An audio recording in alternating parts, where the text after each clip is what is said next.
తన జీవితం అంతా కూడా తెలంగాణ పక్షాన్ని నిలిచి చివరి శ్వాస వరకు కూడా ప్రత్యేక తెలంగాణ కోసం పోరాటం చేసినటువంటి యోధుడు, వీరుడు మన కొండా లక్ష్మణ్ బాపూజీ గారు. ఒక ఆశయం, ఆకాంక్ష, ఒక ఉద్యమం మనం అన్ని కలగలిగితే దానికి నిలువెత్తు మనిషి ఏమైనా అనుకుంటే అది ముందుగా కొండా లక్ష్మణ్ బాపూజీ గారే.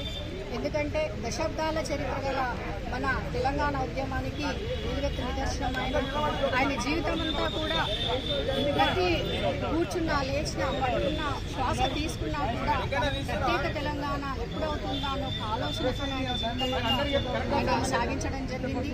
మరి ఆయన 9వ జయంతి సందర్భంగా ఇక్కడ ఉన్నటువంటి అమరవీరుల స్తూపం పార్కులోకి వచ్చి ఆయన విగ్రహానికి పూలదండలేసి ఘనంగా నివాళులర్పించడం జరిగింది. ఇందులో పద్మశాలి సంఘం వారు, బీసీ సంఘాలు అందరూ కూడా, మా మహిళా మండలి, మా అక్కలు అందరూ కూడా ఇక్కడికి రావడం జరిగింది. అందరికీ కూడా, నగర ప్రజలందరికీ కూడా ఆయన జయంతి సందర్భంగా శుభాకాంక్షలు తెలియజేస్తున్నాను. మరి ఆయన తీసుకున్నటువంటి నిర్ణయాల వల్ల మనం ఈరోజు ఈ విధంగా ప్రత్యేక తెలంగాణను తీసుకొని వచ్చి అందులో ఎంతో సగౌరవంగా గట్టిగా తీసుకొని మనం ఈరోజు మనకు కావాల్సినటువంటి హక్కులతో మనం జీవించగలుగుతా ఉన్నాం. వాళ్ళు చేసినటువంటి త్యాగాలు ఎప్పుడు కూడా ప్రతి సంవత్సరం కూడా, సంవత్సరమనే కాదు ప్రతిరోజు కూడా మనం గుర్తుపెట్టుకోవాలి.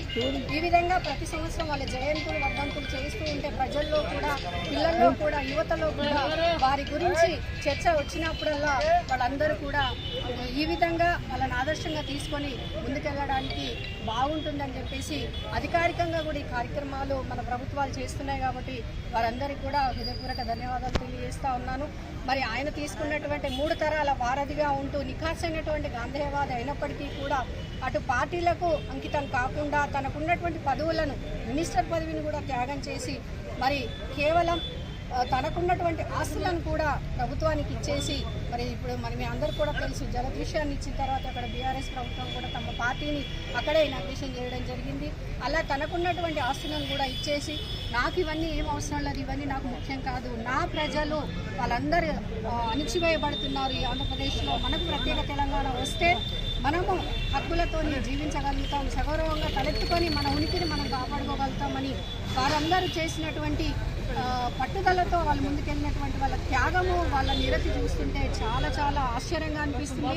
మరి వారేదైతే ఆదర్శాలతో ముందుకెళ్లారో వారి ఆదర్శాలను ఎప్పుడు కూడా మనమంతా గట్టిగా వాటిని పట్టుకొని ఆదర్శాల మీద మనం ముందుకెళ్లాల్సిందిగా అందరినీ కోరుకుంటూ మరొకసారి ఆయన జయంతి సందర్భంగా శుభాకాంక్షలు.